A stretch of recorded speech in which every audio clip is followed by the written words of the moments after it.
eu estou fazendo aquilo que eu fui chamado para fazer. Então eu estou aqui primeiramente cumprindo o meu chamado. Eu tenho convicção de que Deus me chamou para fazer isso. Isso me descansa muito, entendeu?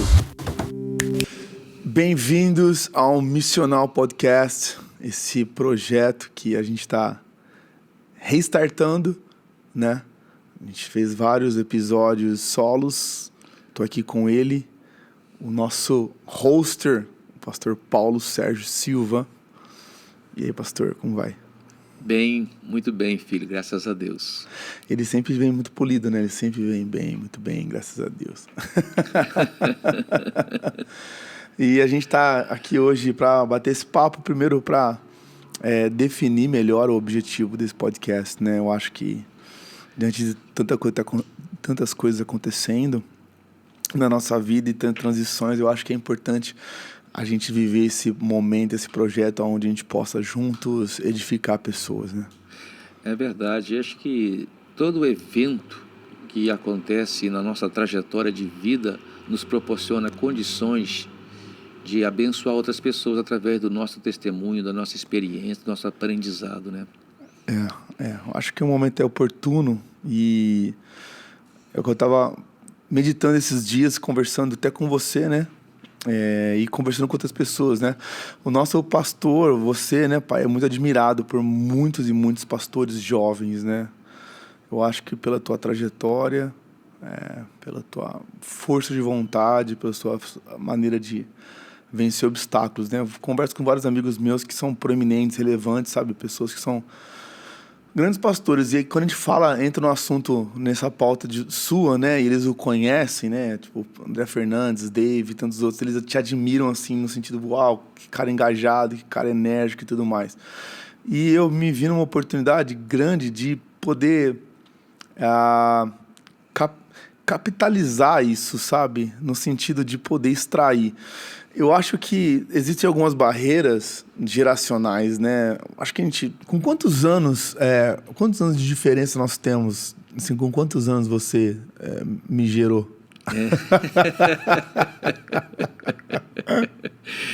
26 anos. 26 anos. Então, são praticamente 3 gerações, né?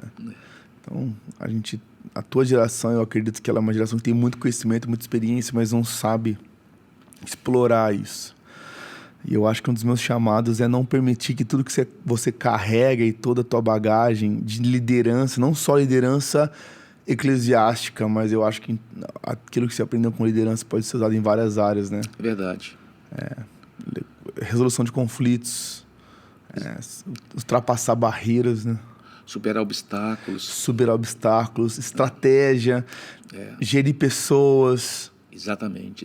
Né? Qual que é hoje, se você fosse olhar para trás e pensar assim, desde quando você começou o ministério lá com 38, né?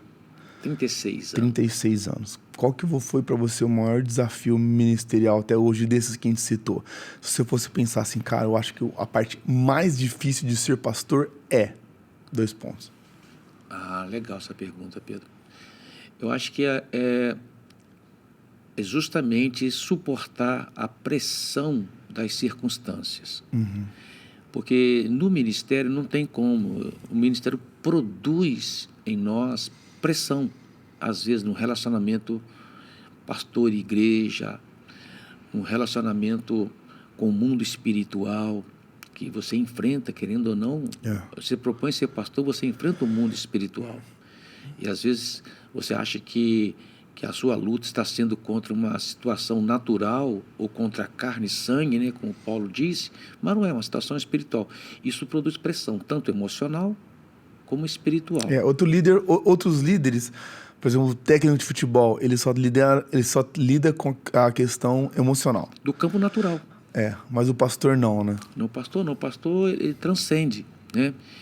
Ele tem que entender o momento que é emocional, físico e espiritual. E esses 3 momentos produzem uma certa pressão. E trabalhar essa pressão das circunstâncias na trajetória é que vai fazer com que você permaneça no ministério. Uhum. E eu acho que, como você perguntou, um ponto-chave, né, talvez, seja isso, suportar a pressão. Suportar a pressão, né? Qual é a pressão mais difícil para o pastor? Porque eu fico pensando que, quando a gente fala de pastorear uma comunidade, ainda mais na época atual, eu acho que a gente tem 3 tipos de pressões, né? Como você falou, pressão espiritual, emocional. Mas eu acho que assim, ó, quando a gente fala sobre aquilo que a gente consegue mensurar, né? Uhum. A gente tem pressão interna da comunidade e a pressão externa de aquela coisa de o que minha comunidade está fazendo de relevante, será que a igreja está crescendo, a igreja está indo bem. Qual para você é o mais difícil, você acha, na questão de pressão? Sabe, Pedro, a pressão mais difícil, por incrível que pareça, é você ter convicção de que você está fazendo a coisa certa. Uhum. Sabe, essa é a pressão maior. Eu estou fazendo a coisa certa, eu estou no caminho certo, eu estou dentro do propósito de Deus. O que eu estou fazendo agora é o que Deus quer que eu faça? Porque quando você tem essa segurança, quando você tem essa convicção, as demais pressões são suportáveis. Por quê? Porque se você sabe que você está fazendo a coisa certa, todas as pressões que vêm por consequência disso vão ser suportáveis, porque você descansa. Você sabe que isso foi assim, eu estou no ministério há pouco tempo ainda, né? E eu sou muito inexperiente nisso. Mas uma das coisas mais desafiadoras para mim é isso. Porque o ministério é algo bom. O propósito é algo bom. Você está fazendo o chamado de Deus. Você está construindo a tua trajetória, a tua, digamos, carreira em algo nobre, bíblico. Só que o modo também é importante. O modo é importante. Então, assim, por muito tempo, eu acreditei que... E isso acontece, eu acreditava que só pelo fato do propósito ser um propósito bom, né? Os modos, eles poderiam... mas, cara, isso aqui não é tão legal, mas, cara, o propósito é importante. Então, assim, eu acho que o desafio não é só você entender que o propósito é grandioso, é espiritual, mas o modo também tem que ser totalmente espiritual. A convicção de que está fazendo a coisa do jeito certo. Cara, eu fico refletindo sobre isso muito, assim, porque no meu pouco ministério, por várias vezes eu pensei, poxa, eu hoje faria de maneira diferente isso aqui. Talvez com pessoas, talvez em situações, talvez em resolução de conflitos, que eu acho que é uma das coisas que o pastor tem mais que fazer.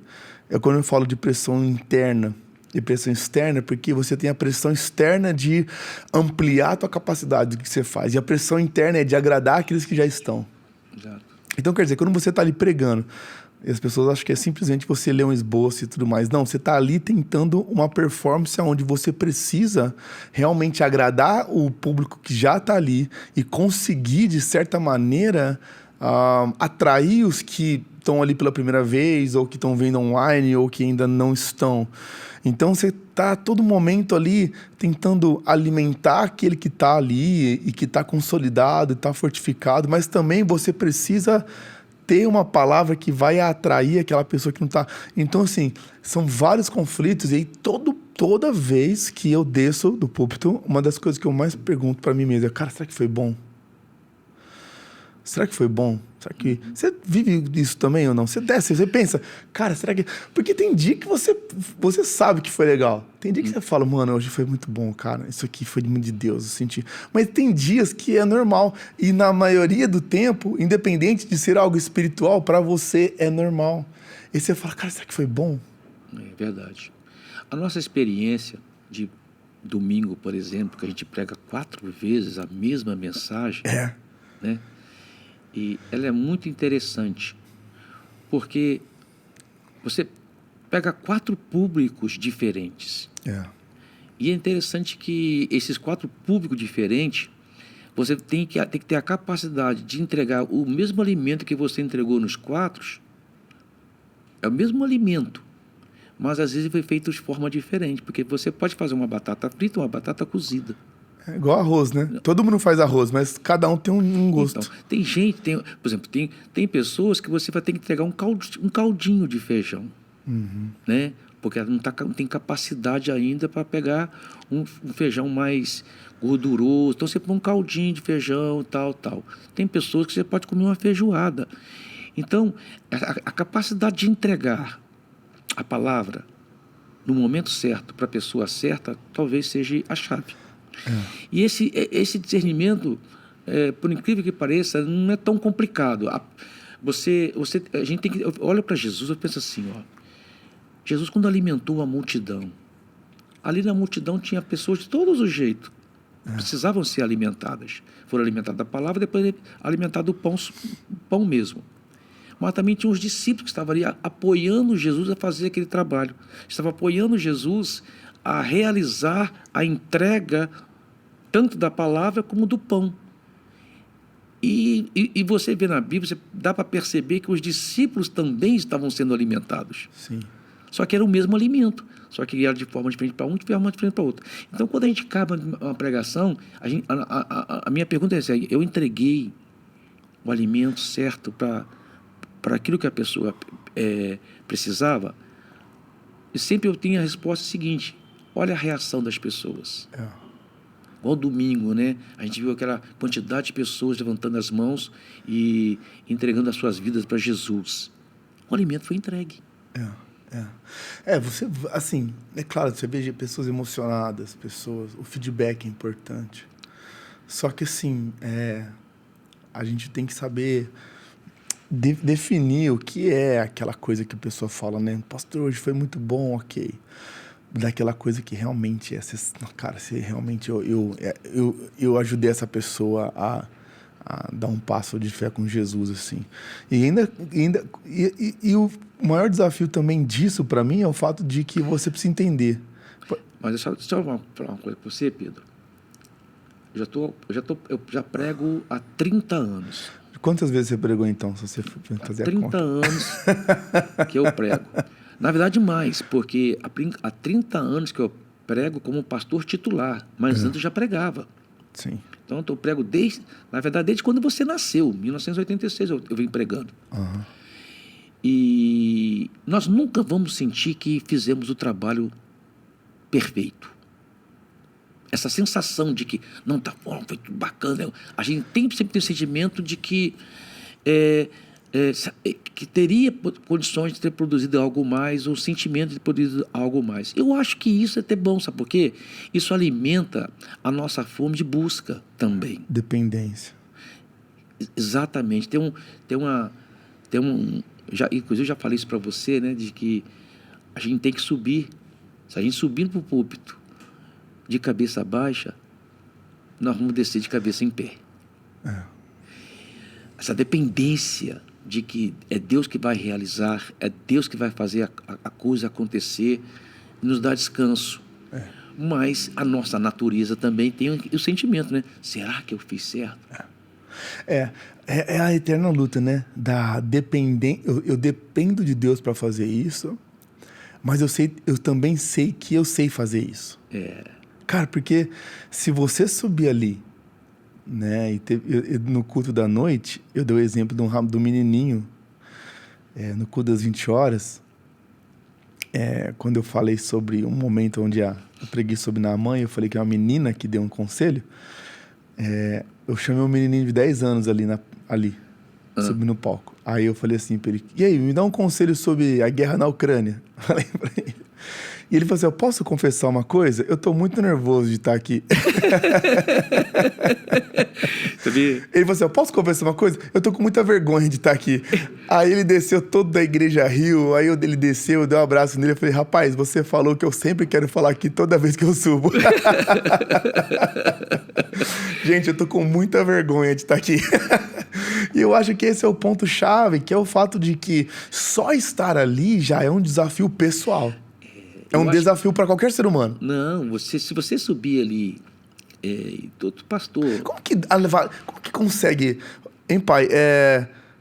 Esse equilíbrio de eu sei o que eu estou fazendo, eu sei fazer isso aqui, com eu dependo de Deus para fazer isso aqui. Porque eu confesso que eu já vivi as duas esferas já. Eu já vivi a esfera de onde eu falava assim: cara, eu sei fazer isso aqui. E várias vezes eu cheguei e não... Peguei ali um papel, escrevi 3 pontos, subi, e foi bom. E eu falava, uau. E eu acho que é o princípio de você perder o porquê, o propósito. E eu já te subi em vários momentos e falei assim, Deus, eu só estou aqui por causa de você. Então, assim, como que encontra esse equilíbrio, pastor? Olha, eu penso o seguinte, a primeira coisa é a convicção de que você está fazendo a coisa certa, cumprindo o seu chamado.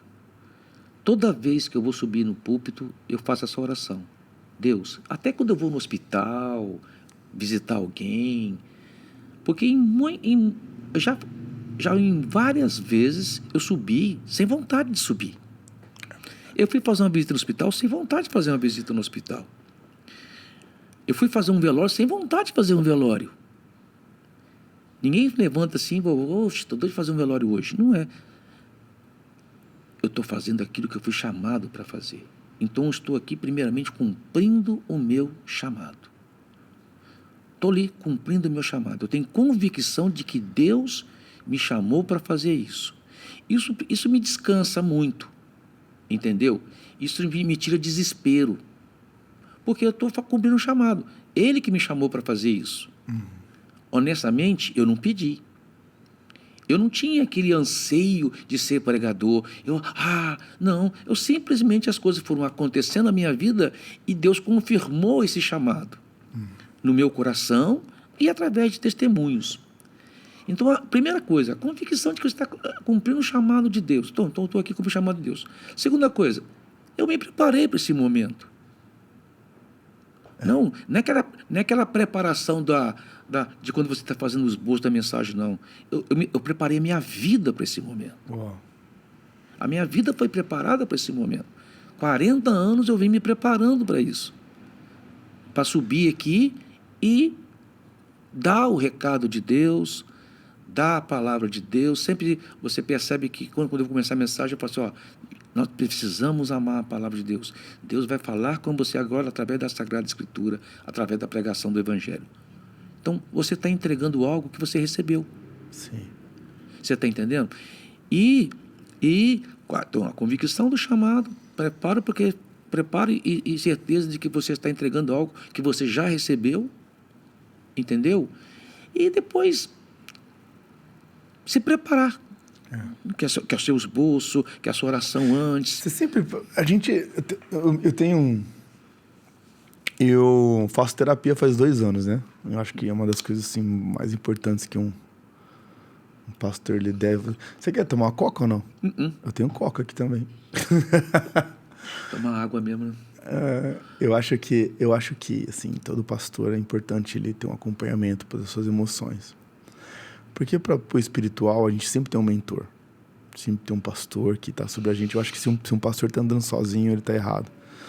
Ele precisa ter alguém que seja sua válvula de escape, seja seu paraquedas, né? Seja o cara que põe a mão no teu peito e fala, cara, para. Não está legal o que você está fazendo.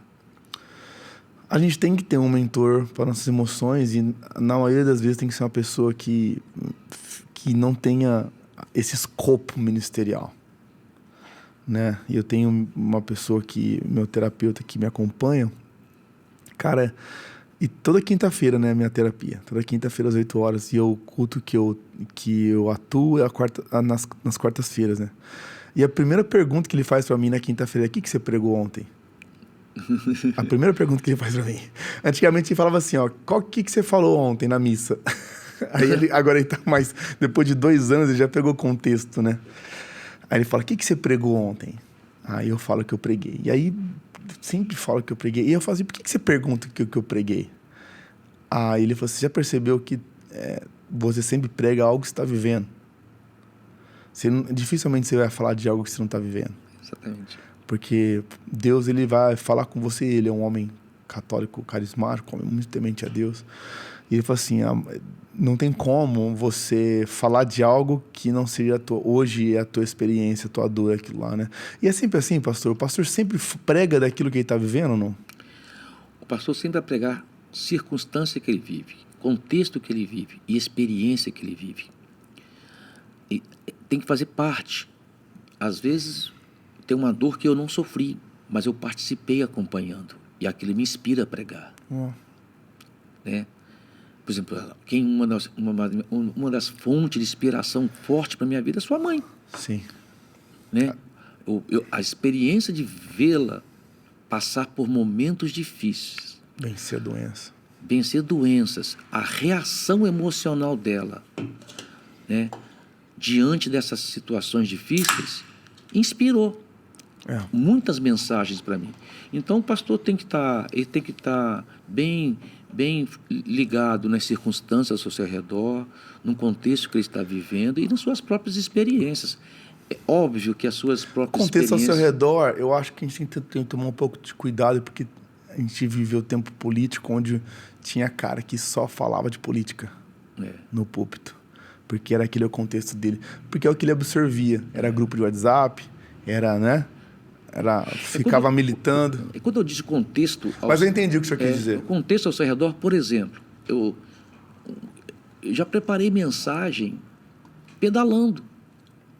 Isso é fato. É. O melhor momento que Deus fala comigo é quando eu estou correndo. Eu paro para anotar. Eu estava pedalando, conversando com meus amigos de pedal, e o assunto que nós estávamos conversando, no momento que estávamos conversando, me inspirou uma mensagem de Deus. Então, quando eu falo contexto que você está vivendo, é sobre isso. Né? E todos os contextos, você tem que... O apóstolo Paulo fala uma coisa muito interessante. A gente tem que ouvir de tudo e reter o que é bom. Então, você tem que ter capacidade... O líder tem que ter capacidade para filtrar as coisas. E extrair até das circunstâncias complicadas ensinamentos espirituais. Então... acho que sobre a fonte de inspiração, né? Quando eu falo de fontes, quando você fala o que você vive, é porque aquilo está muito nítido, né? Não, fica forte. Então, todo texto que você lê leva você para aquilo. Exatamente. Quando você está vivendo uma situação, tudo que você lê reflete aquilo, né? Por isso que tem muito pastor que ele manda recado pelo púlpito, né? Porque às vezes está acontecendo... Tristeza, né? É uma triste. Quando está acontecendo alguma coisa, e fala, muitas pessoas falam. Cara, o cara começa a mandar recado pelo púlpito. E assim, ele prejudica toda a comunidade por causa de uma ferida. Então, mas isso aí é uma coisa que o pastor precisa ter habilidade e consciência.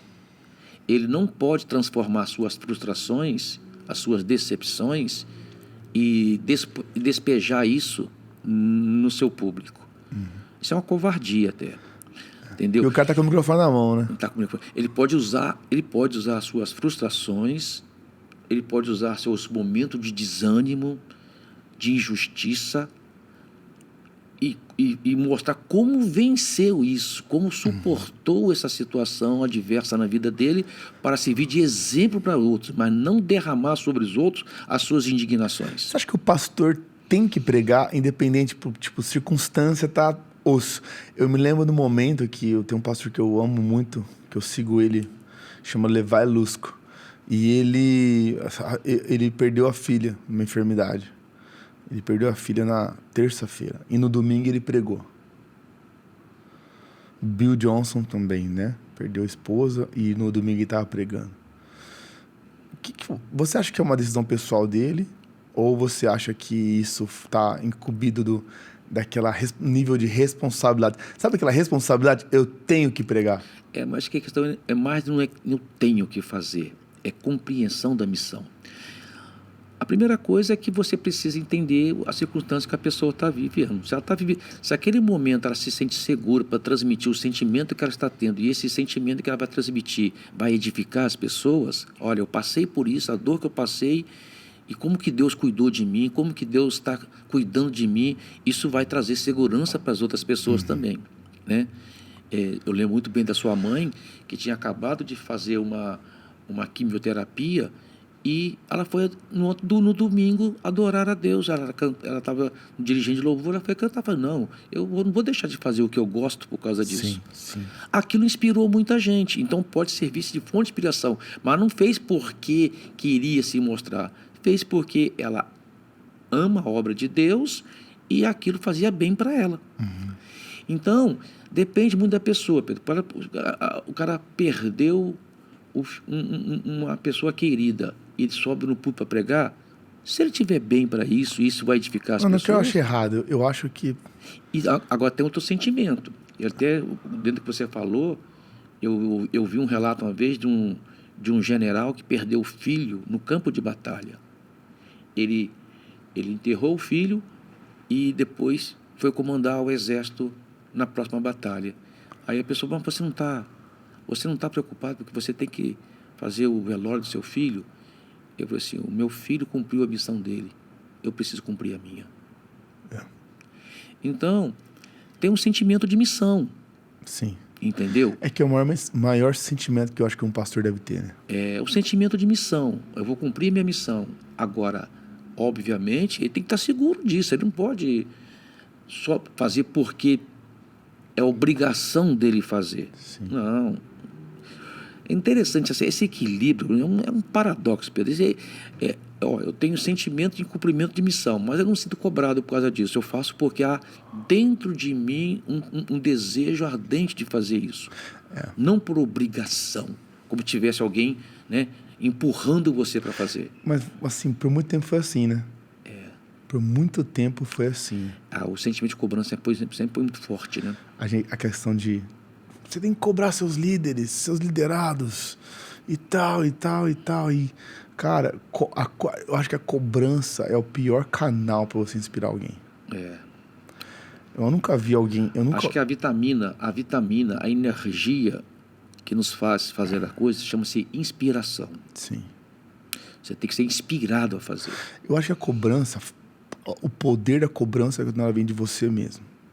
E eu me cobro. Todo mundo se cobra. Né? Todo mundo se cobra. Eu aprendi com o meu pastor que já partiu para o Senhor, né? Ele falava assim, a gente tem um carrasco dentro da gente, que a gente tem que às vezes, exorcizar. A gente tem que domesticá-lo, né? Domesticá-lo. Acho que ele tem que matá-lo, né? Porque... eu falo porque eu fiquei quase um ano sem pregar. E quando você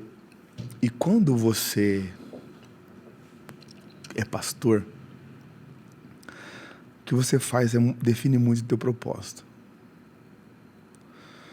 E quando eu fiquei sem pregar, eu me lembro muito bem que por vários domingos eu fiquei muito tempo sem ir na igreja, mas por vários domingos, quando eu voltei aí, eu me sentia totalmente deslocado, né?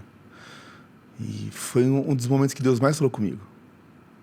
Deus falou assim, eu não amo você pelo que você faz, eu amo você porque você é o meu filho. Você é filho de Deus. E isso deixa muito claro pra gente o porquê. Isso nos traz saúde pra gente liderar o nosso ministério. Por quê? Porque a gente vê vários e vários pastores, e hoje o mundo é um mundo digital. E a gente vê vários pastores proeminentes, com muito poder e muito engajamento. E eles pregam e fazem praticamente a mesma coisa que a gente faz e que outros pastores fazem. E às vezes um pastor prega para uma comunidade de 50 pessoas e aí ele vê um pastor que prega para uma comunidade de 5.000 pessoas. E aí ele se coloca no nível de comparação. Se cobra. Ele se cobra. E aí ele pensa que ele não é tão filho de Deus quanto o outro, porque o que ele faz ao espectro humano não tem tanta grandeza. Cara, isso é intoxicante. Porque esse é o ponto-chave. Quando eu comecei a trabalhar isso na minha vida, nas minhas emoções, uma das coisas que eu aprendi, me falaram, foi muito forte. Falaram assim pra mim, se amanhã, quarta-feira, for culto e tiver 20 pessoas lá, você vale menos? Eu falei, não. Eu falei, então, não é sobre quantos, mas é sobre quem te enviou. É sobre quem te enviou. A gente vê os apóstolos, eu vejo Filipe pregando para aquele eunuco na carruagem, com a mesma intrepidez, correndo atrás dele, correndo ao lado de uma carruagem, para um homem. E tinha acabado de sair de uma multidão, pregando para uma multidão. É isso. Tinha acabado de pregar para uma multidão e correu ao lado de uma carruagem para um homem que não tinha nenhum tipo... que não queria ouvi-lo. Não estava buscando ouvi-lo, estava lendo a Bíblia. E isso me chama muita atenção, porque talvez quando a gente alcança alguma relevância onde as pessoas querem nos ouvir, a gente para de falar para quem não quer nos ouvir. Quando a gente se acostuma com gente que quer nos ouvir, a gente... sempre vai ter gente na igreja, vai ter 4 cultos domingo. Vai ter 4 celebrações domingo, vai ter 2 celebrações quarta-feira. Aí a gente para de falar no elevador de Jesus para a pessoa. Exatamente. A gente para de ir ali no banco, cara... Mas você sabe o que é isso? É a questão da missão. Eu volto para a missão. Porque, primeiramente, Deus ama você não por aquilo que você faz, é por aquilo que você é. É por quem você é. O que você faz está ligado à missão que foi entregue a você. É diferente. Porque tem gente que está fazendo coisas sem nenhum relacionamento com Deus. Então, o que você faz está ligado à missão que você tem. Então, aí que a pessoa tem que ser... eu estou pregando hoje para 50 pessoas. É a minha missão, estou cumprindo ela. Se tiver 50, se tiver 5, 50, 500 ou 5 mil, eu já fui pastor de 5, fui pastor de 50, fui pastor de 500. Então, eu sei que eu entreguei a mesma mensagem para todos. Mesma energia. A mesma energia. Então, o senso de missão descansa a sua alma. Você vai olhar lá o público, não tem a quantidade... Eu sempre falei, né, desde sempre, né, está aqui os 100% dos interessados. É verdade. Então, eu não posso afetar meu relacionamento com Deus por causa da minha performance ou do resultado dela. Justamente. E assim, quando a gente pensa em pregador, e a gente pensa em pregador, a gente pensa em pastor, e por que eu tô falando isso? Acho muito interessante esse assunto, porque virou moda, né? Virou moda ser pregador. Hoje, qualquer um que tem... Eu sempre falei pra você, né? Qualquer coisa que você pegar o microfone pra gritar, vai ter 20 pessoas querendo te ouvir. Então, assim... Faz parte da natureza humana, né? Todo cara pode ser pastor ou não? No sentido de pregador. Porque é evidente que tem caras que não têm o dom. E o cara tenta, o cara vai. Então eu fico pensando assim, qual para você, quando você que lidera milhares de pastores, quase 100 igrejas, né, da denominação, o que faz você olhar e pensar, esse cara é um bom pregador? O que te faz... A gente ouve muita pregação, acho que todo dia a gente ouve pregação, a gente ouve pessoas, eu tenho as minhas referências, você tem as suas. O que fala? Qual é o atributo de um bom pregador para você? Nossa, pergunta difícil, hein, Pedro? Porque a gente percebe, por exemplo, ao ouvir uma pessoa, que essa pessoa tem um potencial de ser um pregador que vai alcançar corações de muita gente. Você percebe. Não é só pela eloquência, não é só porque explana bem a Bíblia. Carisma. É que às vezes tem um carisma ali que carrega por trás, uma graça que você percebe, uma graça nessa pessoa. E aí eu falo, a medida de unção. Tem pessoas que recebem uma medida de unção, medida de graça maior. Então você percebe assim, essa pessoa tem uma capacidade, um potencial aí de pregar para muita gente. Essa pessoa é outro pregador, porque pode pregar, assim, ele não vai ter o mesmo potencial dessa pessoa aqui, mas ele vai conseguir pregar e ter um resultado dentro desse limite de graça e dom que ele tem. Mas isso é muito difícil ser medido, viu, Pedro? Não é fácil, não. Não é o povo. Eu não estou falando da qualidade do pastor, mas eu estou falando da qualidade é uma palavra muito usada hoje e a gente tem que ter muito zelo para usar ela, mas da performance. É a performance. Assim, porque senão a gente cria indicadores. Então, mas é essa questão, a performance. Porque o cara... Vamos pegar, por exemplo, o André Fernandes, que é seu amigo, que é um conhecido nosso. Ele tem uma ótima performance. Você vê ele pregando, você percebe que ele tem uma eloquência, ele sabe explanar bem a palavra de Deus, o tom de voz, mas ele carrega uma graça. Você percebe, desde quando eu vi pela primeira vez, quando Ele não era A conhecido. primeira agenda dele foi a nossa igreja, inclusive. Exatamente. Primeira vez que ele pregou fora. Primeira vez que eu ouvi, esse rapaz carrega algo especial. É, paixão por Jesus. Então exatamente, você percebe uma graça na vida da pessoa. Pode ser que tenha uma pessoa que tenha a mesma performance, mas não carrega essa graça. Na verdade, a galera tenta imitar hoje, né? Exatamente. No meu tempo era o Jimmy Swagger, né? No meu tempo as pessoas tentavam o Billy Graham. Como que chamava aquele outro lá que era era aquele que tinha muitos livros escritos de bigode lá, como que chamava? De bigode? Não, é muito conhecido brasileiro, esqueci o nome dele. Mas em suma, a galera tinha muito, né, essa referência. O cara pega uma referência e fala, não, cara, vamos fazer, eu vou... É o que acontece com o Fernandes. Eu me lembro quando o Dave começou a pregar e começou a ter ali seu sucesso. E, cara, eu via outros pastores fazendo exatamente a mesma coisa. Até hoje pessoas tentam fazer. Senta no banquinho, põe o microfone, mas não acontece a mesma coisa. Por quê? Eu acho que estão 3 pontos. Eu acho que é realmente o cara que sabe fazer, que ele tem ali um conteúdo, ele está entregando algo que é diferente, algo que... Sabe explanar bem. Sabe mostrar o que ele está... Explicar aquilo que ele crê. E eu acho que é quando Deus sopra o vento. Só carrega uma graça. Deus escolhe para fazer isso. Então a gente tem que entender. Aí que eu falo, eu sempre ouvi essa expressão, achei muito boa, muitos anos atrás, que diz: eu não tenho que invejar, eu tenho que me inspirar. Entendeu? Eu vou me inspirar. Eu vou ter que fazer igual? Não. Eu vou ter que procurar fazer aquilo que Deus pediu para eu fazer da melhor forma, maneira possível, inspirado por aquele que teve sucesso. Mas isso, a questão de... Mas tem caras que querem ser pregadores. Ele não tem chamado, mas ele vê talvez o lifestyle, ele vê talvez como é e ele quer ser. Né? Mas é melhor ele querer ser pregador do que querer ser outra coisa ruim na vida, né? Deixa ele tentar pregar, pelo menos. Né? Tá ajudando alguém, né?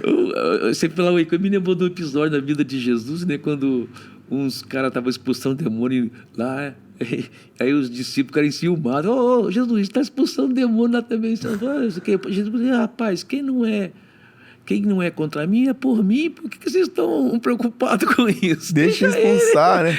Se der certo, tá bom. Se não der certo, eles tentaram. Não atrapalhou nada, né? Deixa o cabelo ter um microfone lá com a caixinha de som, quem sabe? E acontece. Eu acho que é bom, acho que não é ruim, não. Deixa ele pregar. Pode acontecer de que um dia ele consiga algo, né? E não, mas pode ser que ele consiga ganhar uma...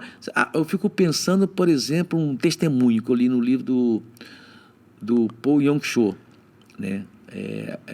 Não sei se foi no Mais do que Números, o Oração Achado Vivamento, o Quarta Dimensão, não sei qual livro dele que eu li.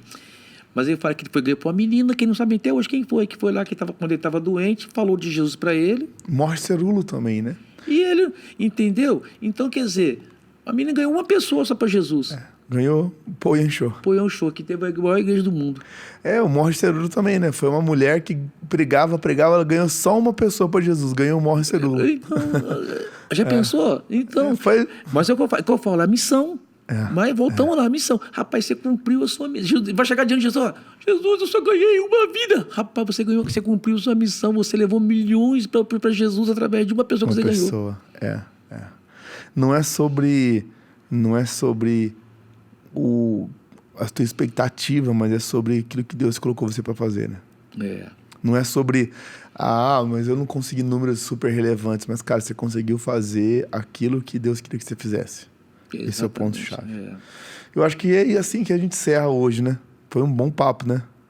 Primeira vez, né? Pela primeira vez, né? A gente tá pegando jeito. E sentando aqui, né? Sabe como aconteceu, gente? Pedro Paulo falou, pai, senta aqui, vamos conversar um pouco, vamos gravar um podcast. Mas sem me preparar nada. Não, ele chegou de surpresa na sala, eu peguei os meninos aqui, eu peguei o parceiro, os meninos, e falei assim, cara, vamos fazer um podcast lá com o pastor.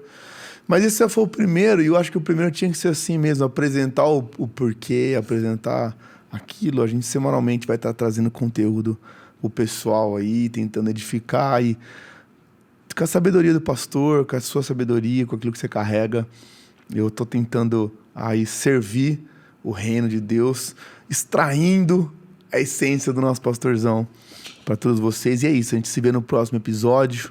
Deus abençoe vocês. Missional Podcast. Não se esqueça de compartilhar esse conteúdo. Não se esqueça de enviar para alguém. Comentar aí também. É muito importante. Deus abençoe você. Fique com Deus. Um abraço.